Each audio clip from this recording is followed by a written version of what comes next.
उस संत समाज रूपी प्रयाग में अपने धर्म से जो अटल विश्वास है वह अक्षयवट है, और शुभ कर्म ही उस तीर्थराज का समाज परिकर है। वह संत समाज रूपी प्रयागराज सब देशों में सब समय सभी को सहज ही में प्राप्त हो सकता है, और आदर पूर्वक सेवन करने से क्लेशों को नष्ट करने वाला है। वह तीर्थराज अलौकिक और अकथनीय है एवं तत्काल फल देने वाला है।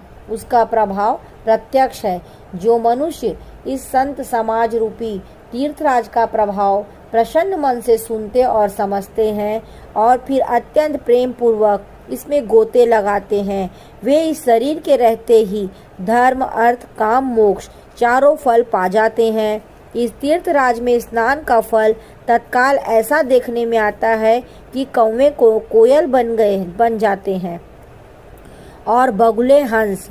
यह सुनकर कोई आश्चर्य न करे, क्योंकि सत्संग की महिमा छिपी नहीं है। वाल्मीकि जी, नारद जी और अगस्त्य जी ने अपने अपने मुखों से अपनी होनी जीवन का वृत्तांत कही है। जल में रहने वाले, जमीन पर चलने वाले और आकाश में विचरने वाले नाना प्रकार के जड़ चेतन जीव इस जगत में हैं। उनमें से जिस समय जहाँ कहीं भी किसी यत्न से बुद्धि, कीर्ति, सद्गति, विभूति, ऐश्वर्य और भलाई पाई है, सो सब सत्संग का ही प्रभाव समझना चाहिए। वेदों में और लोक में इनकी प्राप्ति का दूसरा कोई उपाय नहीं है।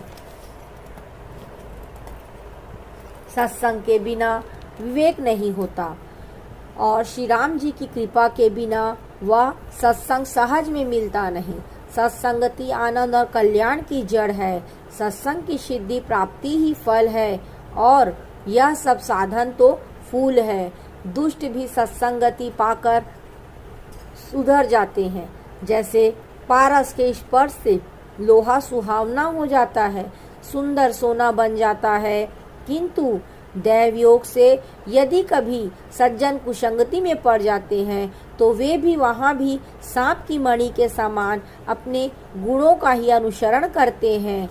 अर्थात जिस प्रकार सांप का संसर्ग पाकर भी मणि उसके विष को ग्रहण नहीं करती तथा अपने सहज गुण प्रकाश को नहीं छोड़ती, उसी प्रकार साधु पुरुष दुष्टों के संग में रहकर सभी दूसरों को प्रकाश ही देते हैं।